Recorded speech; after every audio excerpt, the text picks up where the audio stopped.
Welcome to day 16 of our 30-day wholesaling challenge. Today, I'm going over the ultimate acquisitions guide. This is from starting with your sellers to actually meeting with your sellers, how to do follow-up, and how to end your conversation with your seller to get the best wholesale deal. But before I get into it, do me a favor, make sure you smash that like button, you hit that subscribe notification button to continue to receive the best information on wholesaling today. So let's get into it. I decided to break this down with a presentation so you guys can get a visual understanding of how acquisitions works from start to finish. So let's get into it. So I said, we're going to break down from when we first qualify our seller all the way to getting the final contract with our sellers to get the best possible price. So what's the process and how do we start? So the first thing we have to do is qualify our sellers.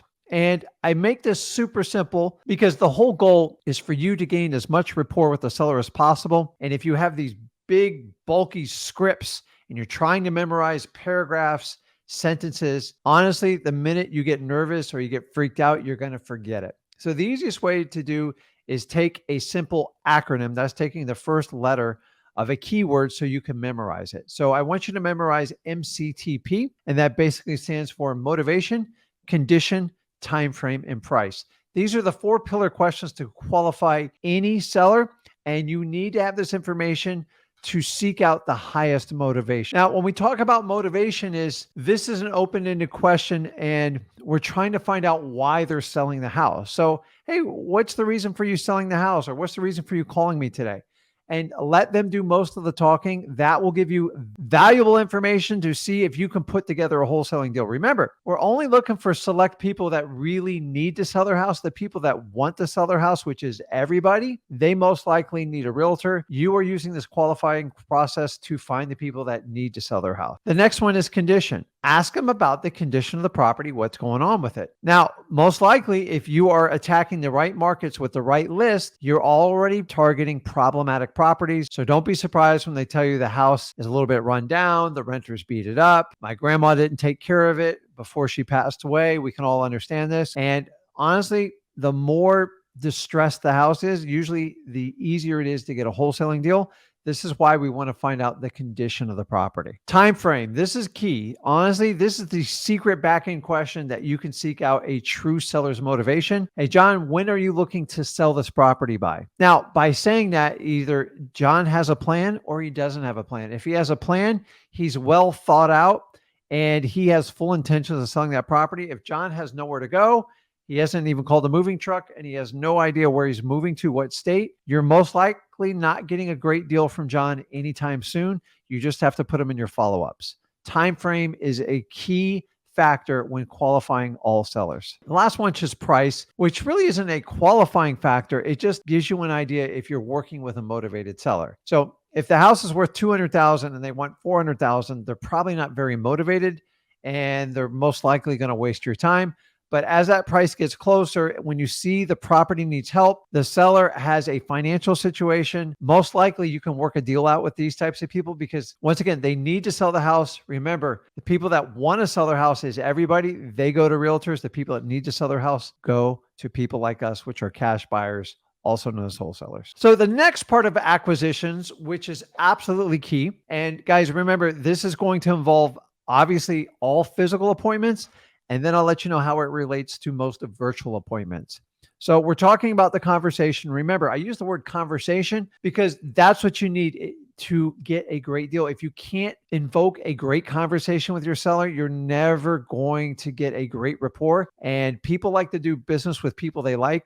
If you can't cross that threshold, the odds of you getting a deal are going to be slim. So follow my advice here to connect with your sellers to have a great conversation. Number 1, tonality. Do not be that boring wholesaler that nobody wants to meet with. And if you are that person, you're going to have to spice it up. When I talk about tonality, it's just like this.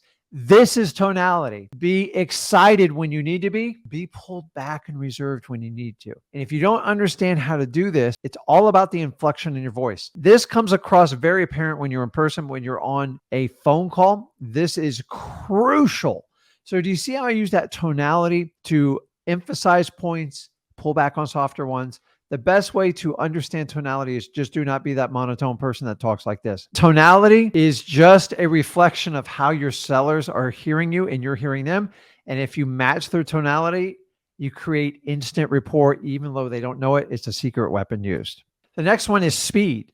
Speed of your conversation. Once again, you want to mirror what your seller is sounding like that. So if they talk really fast and like they're pushing you real fast like that, you're going to do somewhat the same. But remember, you're going to have tonality. You're going to have a smile on your face. Remember, you're trying to create a conversation. You have to create that conversation to get a great wholesaling deal. And speed makes a difference. Do you see how I can speed up right here? But wait a minute. It is everything, especially when you're doing a phone appointment. So use the speed of your words to create drama and excitement, to invoke the emotion out of your seller so you can get the best rapport possible through your conversation so you can get a great wholesale deal. Posture. I know I say it, it's posture. Your posture has a lot of body language that communicates with your seller. Why? Nobody likes to do business with someone who's kind of slouched over, that just, they seem slower, they seem less energetic.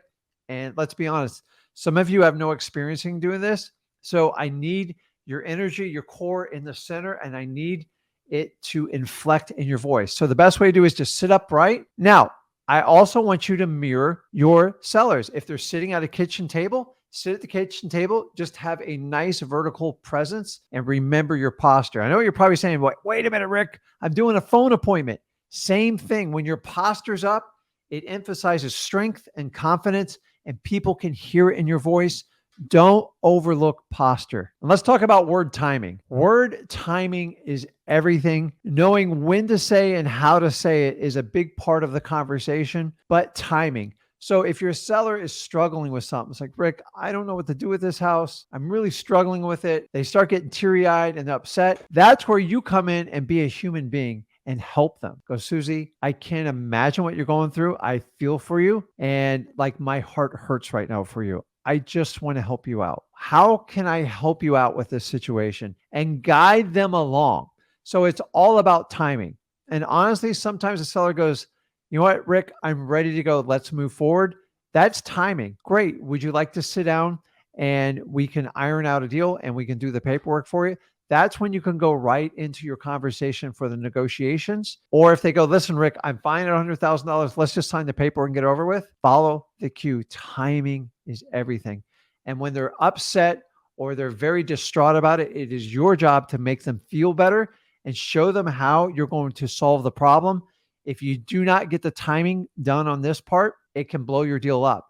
So when you hear pain, give them the medicine. The medicine is you, by you buying the house and making their problem go away. Now, I'm going to give you a couple tips on the conversation, because if you've done this long enough like I have, you have some weird conversations with seller. Trust me, it's coming. So your sellers will say very strange things and they'll make very strange references. I want you to understand, never blame your sellers. Regardless of what they say or think, they are just spitting out what's on their mind, often unfiltered, and that information is valuable for you to put the best wholesale deal together. And remember, you're a guide. You're walking them through this process, and the more you can help solve their problem and take the anxiety off their shoulders, the better the wholesale deal you're going to get. So don't blame them if they have a dirty house or that the house smells or the AC is not on. Don't make a big deal out of it. They're embarrassed by it. And by you pointing it out and making them feel bad is the quickest way for you not to get a deal. So feel for them. I want to get you an AC. Let's get this property sold. I want you to move on with your sister. I want you to be comfortable around your family.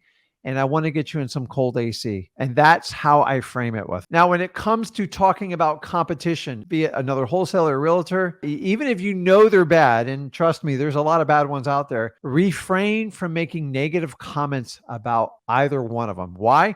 Because it makes you look negative. So if you let somebody induce you into a negative conversation, you are now the negative person. and it looks poorly. And when you leave, your seller goes, well, he was really negative about Shelly. And I don't understand. I thought she was pretty nice. I didn't understand what she was offering, but him talking negatively about her, it just seems very competitive. And honestly, you can't fight negativity with negativity. Just propose. So when a competitor comes up, I just said, listen, I don't know Shelly. I'm sure she's great. If you want to just list your property, that's a different conversation. You call me because you want your property sold. And if you want to go that route, do you want to continue this discussion? I just checked Shelly. It's like, we're in two different worlds. Basically saying like, if you want to go that route, you would have already done it. This is the reason that you called me. So don't be negative. I made this mistake early in my career, and I'm just telling you, saying negative things about any competitors just makes you look in a bad light, and I don't want that for you, and it's definitely not going to help you get any deals. If you guys are doing it, refrain from doing it now. I'm going to run through my secrets to wholesaling success, what I've learned in the 20 plus years, and I want to share them with you. Number one, you have to have a belief. You have to have a mental acceptance of the statement which you hold true. So you have a belief, that's great, but you've got to understand a belief alone is not enough to be great at wholesaling, specifically the sales side of it. Now, I never really look at wholesaling as sales, but there is a process, so we'll call it sales, so we're all on the same page. Now, if you have a belief and somebody questions to you and you start wavering it and it falls apart, then you're not going to be able to move forward. Here's the difference. All salespeople, specifically wholesalers, they have one step above a belief. It's called conviction. And conviction is nothing but your unwavering confidence in your belief. That's it. No matter what someone says to you, your conviction's not changing. If your plan is to get to the other side of that river and the bridge falls down, your conviction is going to have you swim across, take a boat across, whatever you got to do, walk across. I don't care, but your conviction's what gets you to the finish line with your belief of being a great wholesaler. I want you to also understand your conviction will make up for any of your deficiencies, your lack of experience, anything like that. Conviction, I just feel it. When people have conviction, either about wholesaling or any other type of business, you just know when someone has conviction because they never waver. They just move forward. And that's what you have to do with wholesaling. The next one is the person who cares the most about helping their sellers will be the buyer. Let me repeat that. The person that cares the most about their sellers will ultimately be the buyer. Why? Because if you put your seller's needs above yours, you will get the job done because it comes off as authentic and genuine. And that's what people need to believe in you, to be able to be the buyer of their house. You have to care more about your seller's interest than they do. Think about that. How can that be? The reality is a lot of times you're going to see houses in terrible shape, families in just disarray, and it's your job to let them know that you can help them out of this situation in spite of them being procrastinators, not making decisions. You are the guide. You have to walk them through. If their end goal is to sell the property, but they're scared and they're procrastinating, you give them the tools to show them how to move forward, how to write the contract, how to put them in touch with the title company, and help them with some of their moving needs. Remember, they want to sell the property. You just got to help the seller get out of their own way. So you got to understand this. Sellers will actually feel and connect with your conviction while confronting their own beliefs. And as strange as that sounds is, I have never met a motivated seller that didn't want to sell the house. The problem is a lot of times they're like deer in the headlight. They're frozen and they're scared. And some of their own belief says, I can't do this. I'm not equipped for this. I don't know how to handle money. I don't know how to do a moving truck. And when they connect with your conviction to help them out, they can overcome their limiting beliefs. You are the guide. Always remember that as a wholesaler, you have to help people out. Because there's been a time in life where someone's helped you dig yourself out of a hole. You're doing the exact same thing over and over with motivated sellers. So let's talk about the follow-up process. This is after we have done the appointment and we're following up. So sometimes the seller may not be ready for the appointment, and that's okay. Listen, not everyone's going to be a match for a wholesaler. And a lot of these people need realtors. You just want to be there in the case they need your help and they can't solve it with a realtor. Don't fight it. Just embrace it. It's okay. You're not going to take down every seller. It is a big mistake for a wholesaler to think that way. Sometimes they just want to sell their house for too much and there's nothing you can say. The only thing that's going to change that is time and circumstance. So just focus your energy on another motivated seller and decide when you want to follow back up with them. The whole point of a follow-up is really comes down to a timing. You've already qualified the lead. Sometimes they're okay with the price. It just becomes a timing issue. So your goal with a follow-up is to try to stay in front of the seller. So when they make that decision, you're the first person they think of. That's the whole point of follow-ups. So when we come to the appointment, we've already talked on the phone, we've done the qualifying, we've taught you how to deal with like the follow-ups for the people that just don't quite cut the mustard or want to meet with you. So now we're talking about the actual appointment with your sellers. So what you want to do is agree to meet the seller at their property or do a virtual appointment. Set up a time that works for both of you. And remember, it's up to you to set this up and hold the time to make sure they meet with you. Listen, the whole goal of the appointment is to get a yes. That's great. That's what we all want. But we need to prepare for all the other answers that's going to be coming, because the yeses are far and few between of all the other responses that you're going to get, which we're going to discuss right here. Now, when you get a no, I'm here to tell you that's good. Why? Sometimes no is a definitive answer and it allows you to move on so you can find other motivated sellers. Honestly, I respect a hard no. Very few people will actually give you a no, and I'm going to show you why. See, most people don't say no, they say maybe. And honestly, this is bad. This is the worst outcome you can have possible in wholesaling, because a maybe is somewhere between yes and no. And 9 times out of 10, it's just an excuse because they're scared and their own limiting beliefs. They want to sell the house, but they're scared to death to do this process. And they're not quite sure they trust you. That's what a maybe means. So listen, before you go on the appointment, you must condition your seller. This is going to prevent that terrible problem of getting a maybe. Remember, we're looking for a yes. That's our optimal outcome, but we're okay with a no if that is their final answer and we respect it. So here's how we condition the seller. It says, Mr. Seller, listen, before I come to your property, I just want to ask you a question. Listen, I don't want to waste your time or my time. I'm usually very busy. I usually only come and look at property once before I come, just so I can make sure that you are ready to make a yes or no decision on selling the property if we agree on everything that day of the appointment. Can I get your commitment at the end of our appointment that either you really like working with Rick and it's a yes, you want to move forward, or you're not a good fit and I'm going to have to pass and give you a hard no? Either way, I'll respect your decision, but can we agree on this statement? And that's it. Why? Because it's imperative. This is what's going to keep you out of the maybe land. By doing this, you are making the seller give you their word. And the reality is most people don't like to break their own word, a bond, an agreement. They agree to make a yes or no decision. And by putting this primer in, meaning this upfront conditioning statement, is if you get a maybe, you can go back to the statement and hold the seller accountable, and you give yourself permission to have them give you a yes or no answer. Without it, you just wind up in maybe land. And honestly, if they've agreed to do a yes or no decision, hold them accountable for it. It will save you a lot of time and energy. So while you're at the appointment, you want to walk around the house, you want to point out anything of concern, act like you're buying a car. So the reality is you couldn't buy a car that you didn't test drive. So you want to walk around the house, verify some of the information that they're telling you to see if it matches. And also, I'm always looking at the ceiling. I'm always looking at the floor. I'm looking for leaks. I'm looking for uneven floors. I am not looking at cosmetic. Honestly, my visual and the smell of the property usually can give me a strong indication if I have a good property or a really bad property. And then you want to put 2 and 2 together with what the seller's telling you. Now, you also want to use this and you want to walk around and gather information so you can continue your conversation and build rapport.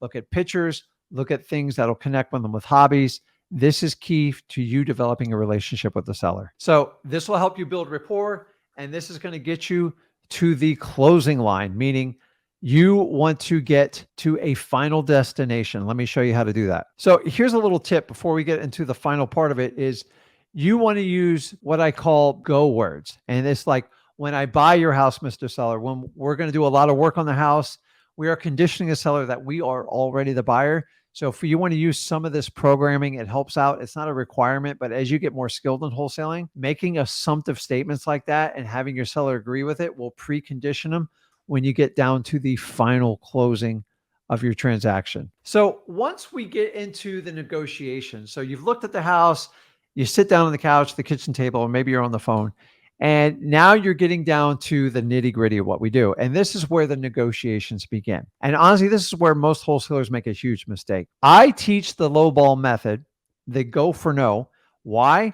Because if you set an MAO, a maximum allowable offer, and say it's $150,000 and you make an offer of 145, where are you going to go from there if it gets rejected? Odds are it's going to get rejected. And what are you going to do? Inch up $1,000 each time? You're not going to get anywhere. And more importantly, you're going to tick off your seller. So I'm going to teach you a couple methods that you can get the lowest price up front. Do not spend hours doing comps. You need to get the price as low as possible to make a great wholesale deal. So stop trying to go for the MAO and understand, go for the LAO, the lowest allowable offer, because you can always go up, but coming down is a nightmare. So if you start too high, you got nowhere to go. You've already hit your cap. You just wasted an hour of your time. So let me show you how to do it. The first one's the good cop, bad cop. And this is simple. Say, listen, you're the nice one. So who's ever on the appointment, either on the phone or in person, is like, listen, John, I love your house. It's nice. I understand the work that needs to be done in the kitchen and the air conditioning and the roof. And I've taken that all in consideration. I know you said you need to get 150 grand and I respect that, but I got to be honest with you. My partner told me that we could not offer anything more than 100,000, like done. And then what you're doing is you're doing the good cop, bad cop. Your partner's bad. But here's how you save it. Once I say that statement, I've already get the low ball. I'm going to watch my seller's reaction. And most likely, they're going to have a negative reaction. That's okay if that's what you want, because what I'm trying to do is do a counter offer to get the seller's subconscious number that they need to get the property sold for. No. I've already spoke to my wife. We can't go below $118,000. Do you see what I just did? By going for the no, I can find out what their top number is. Now I'm somewhere between 118,000 and maybe 110,000. Whereas if I went up at 145, because I wanted to get it done at 150, you got nowhere to go. And if you offer that number, I promise you, they're going to see that you're chasing them and they're going to ask for more money. You always want to go for no. Long as you built up good rapport, this works really well. And remember, I go like this. I go, listen, Johnny, I tell you what, 118, I tell you what, my partner's going to kill me. I was only authorized for 100. If we can do 110, I can put the deal together right now. I'll get the money in escrow and we can go ahead and move forward. If my partner like fires me or something, I'll figure it out. Don't worry about it. I'll just kick in my own money and make it work.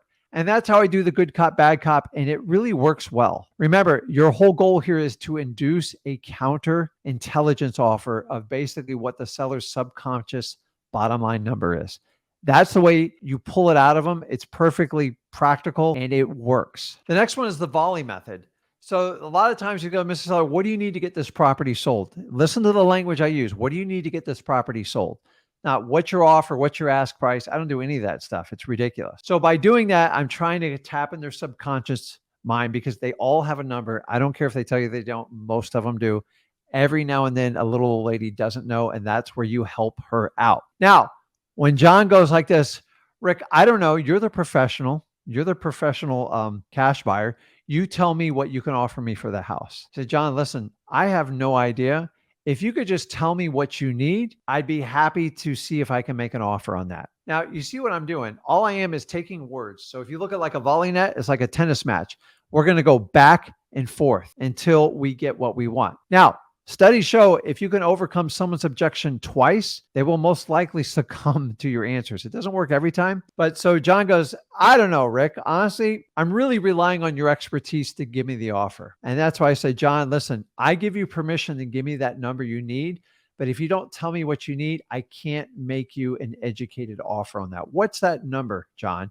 And so I'm going to keep going back. All I do is rephrase the question and I send it back over to the court. After a certain amount of time, usually after 2 tries, John's going to probably get frustrated. Just go, Rick, I can't take less than 130 grand. And remember, that's my starting point. That's not my ending point. But if you can get the seller to induce that information by giving them that counter offer, the Volley Method works really well. So the other one I do is the seller first method. And this is one of the most tried and true ways to do it. If you can get your seller to give their number first, you usually have an advantage over it. Not everyone does this. This is why I gave you the other 2 methods first. But ask your seller keywords like this. Don't use the word ask. Don't use the offer price. Don't go, what's the sales price? Just simply use wording like this. So for you to get the seller first method, use words that will get their subconscious answer. What do you need to get rid of this property, John? And just look them in the eye and stay fast till they spit you a number. Once you get that number, that's a starting point. It's not even close to an ending point. If you can get that, you'll do very well. They don't always want to give you that price because some of them become educated and they've learned different techniques. So using the two previous methods will allow you to get a reaction from them to get that price, even if they don't want to give it to you. Try all three. Let me know which one works best for you. So once you agree on the price, your negotiation's over. This is the point where you put pen to paper and you get the deal signed. Now, warning on this part, make sure you're careful with the type of words you use, because sometimes these words can trigger people. And I want you to understand, using the word contract, you can ask people for paperwork. Instead of using signature, ask for their autograph, ask for their okay. If you want to learn more about that, go over to freewholesaling.com. I teach all the words that would trigger people, and you can find the replacement words, but it's kind of common sense. And what you want to do is explain the entire press going forward, meet their expectations, let them know you're going to swing by a few more times to take a look at some details of the house. We're not changing the agreement. We're just looking it over.